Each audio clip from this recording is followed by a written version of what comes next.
Napansin niyo ba na for the last 2 weeks, since nag-start yung impeachment trial ni VP Sara, yun na yung nagsi-circulate sa mga news, sa mainstream media, sa social media, usap-usapan sa mga barbero, sa salon, sa bahay, at yun yung nagiging topic ng mga content creators, mga political commentators, at unti-unting nawawala na naman at parang nabubura sa spotlight yung usapin tungkol sa flood control projects.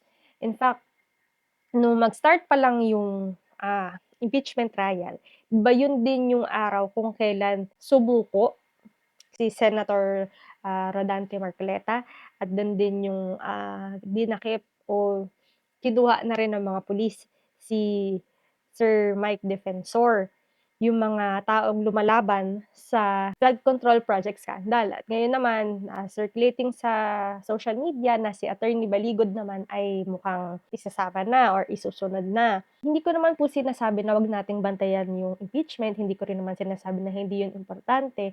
Mas maganda nga na matapos na nga sana yun para mas matakil na yung mas importante pang issue na nakakaapekto sa buhay ng bawat Pilipino.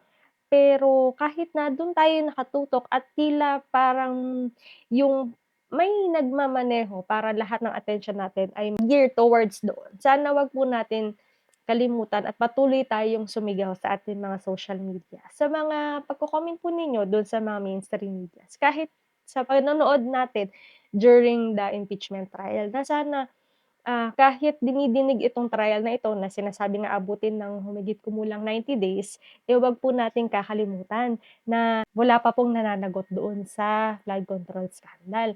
Sinasabi nila na ito ay tinuturo or nagtuturo sa pangulo. Pero of course, sabi nga nila, hangga't hindi napapatunayan, inosente. Pero sa mga pinapakita nila, yung mga nagiging statement, it says otherwise. Well, it's for the court na patunayan yon. Again, kahit nakatutok tayo dito sa impeachment, sana wag nating kalimutan na yung mga iba pang issues concerning, yung mga araw natin, yung mga buhay natin sa araw-araw. At isa na rin dun yung flood control. Hindi lang dahil yung sa pananagutan, well, for one, given na yun, eh. Pero 'wag din natin kakalimutan na itong buwan na 'tong parating, unti-unti na pong papasok yung mga bagyo at dun po yung napakaimportante na meron tayong flood control. Pero dahil nagkaroon nga po ng issue at hindi nga natapos, hindi naayos, yung iba talagang ghost project, sinasabi nila na nag-start pa naman yun nung panahon daw ni PRRD. 'Wag na po tayo magsisihan kung kaninong time, be it time pa ni Noynoy, ni PRRD o yung current administration. Sana yung mga officials ngayon sa admin, imbis na mag-point fingers, sana kung alam niyo pong nagkaroon ng pagkukulang yung mga administrations before you, ginawan niyo na po ng paraan. Or if ever man na sinasabi nga po ng pangulo na hindi naman po niya yun racket, kasi kung racket niya yun bakit nasisirain?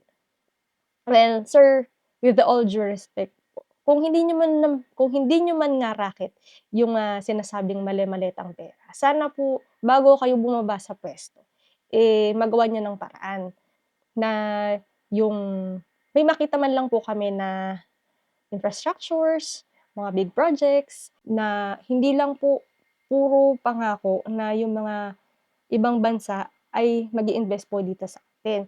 Kasi ilang taon na po tayo, kayo po pala, ilang taon na po kayong nakaupo. Pero meron na po ba tayong i-report sa mamamayan na yung nangako na investment o mag-invest sa atin, may natupad na po ba? Maaring kulang ako sa research, kung meron man po, ipakilagay na lang po sa comment section. Pero if not, 'di ba, isipin natin, wala na po tayong magagawa, eh, kasi nakaloklok na po kung sino man yung mga nakaupo ngayon. Maging lesson na lang po sa'tin na hindi tayo boboto dahil kilalang tao, kilalang pamilya, or ipinilit sa'yo ng kamag-anak mo, or ipinilit sa'yo, let's say kagaya nun, yung mga nabudol na dahil sinabi ni VP Sara. binoto niyo na. Eh, puwede niyo naman pong iboto si VP kung gusto niyo, ba't dinamay niyo pa si BBM kung hindi rin naman pala kayo sigurado.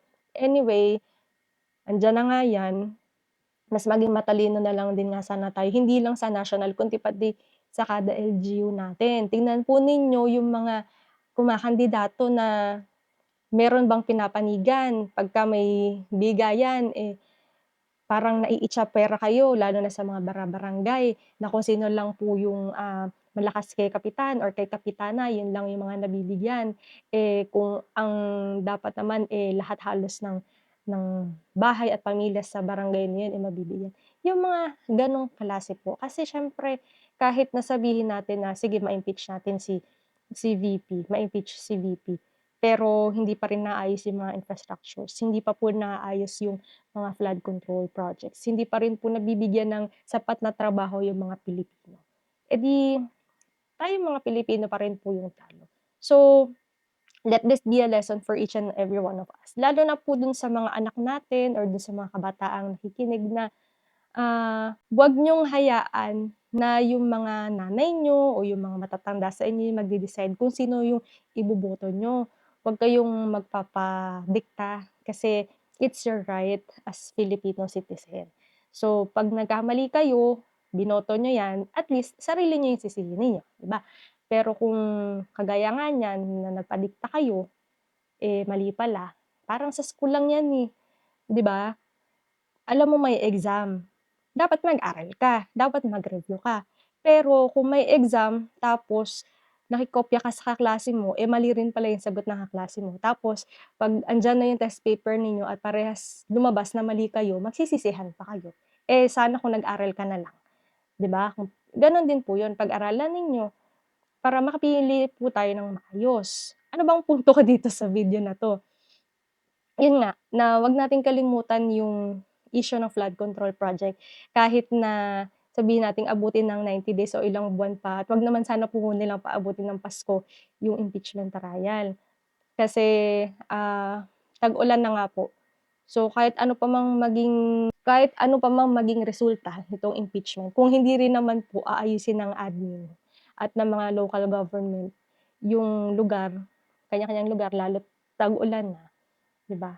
Tayong mga Pilipino pa rin ang kawawa. So, maging matalino din po tayo sa mga nakikita, mga napapanood at nababasa natin sa social media kasi, may mga grupo na magaling po mang-brainwash or yung sinasabi nilang propaganda. Wala po akong sinasabing, specific group. Bahala po kayo.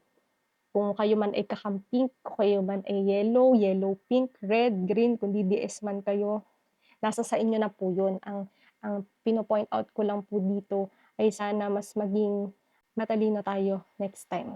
Ako hindi ako nabudol.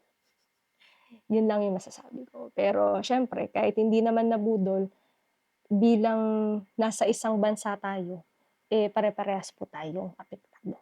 So yun po. Sana ay 'wag nating kalimutan ang mga flood control project scandal. Yun lang.